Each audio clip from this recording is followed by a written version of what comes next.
This is how I propagate lavender. You're going to want to find a mother plant with lots of new growth and one of these pre-filled, or you can fill it yourself. Next thing you're going to do is water it up and take your cutting from the mother plant, making sure you're getting all the new growth and not the silver growth. There are loads of nodes in lavender, so it doesn't really matter where you cut as long as there's a good amount of leaves on it so it can photosynthesize. And stick it in the hole.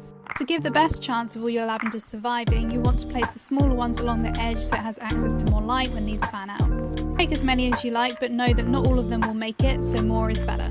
And then if you have a large tray like this one, you can add other cuttings from around the garden. You're going to want to cover it in a plastic to keep the humidity high. And then 3 weeks later, we've got roots.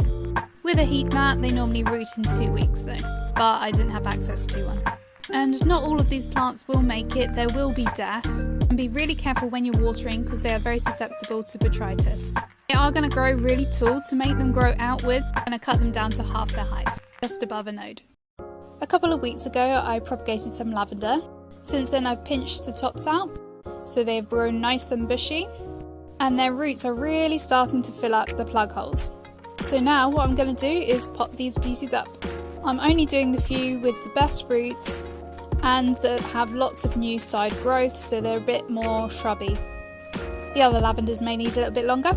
In my tray I also did a few other different species of plants, such as Tradescantia, Spirea and raspberries. For the lavenders I'm going to be using these 8cm recycled cardboard pots. I prefer to use these over plastic ones as lavenders are a Mediterranean plant and they don't like soggy soil. The cardboard allows the soil to dry out quicker, but you might need to water more frequently. So you fill the pots up halfway and then chuck on some dirt, and then you just shake it around because the leaves are quite small and can be quite fiddly. I did a few in plastic pots and here they all are. I'll update when they flower.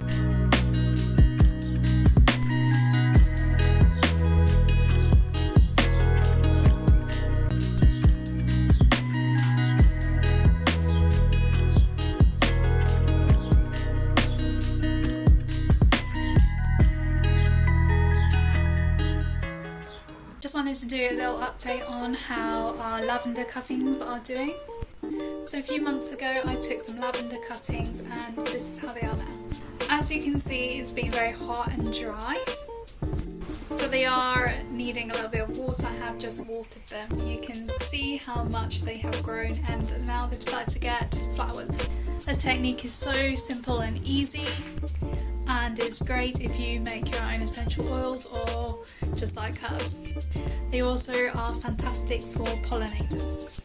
Here are a few of the others. I have given some away. They're all coming out now with their flowers. Very pretty. They could all do with a bit of a trim though.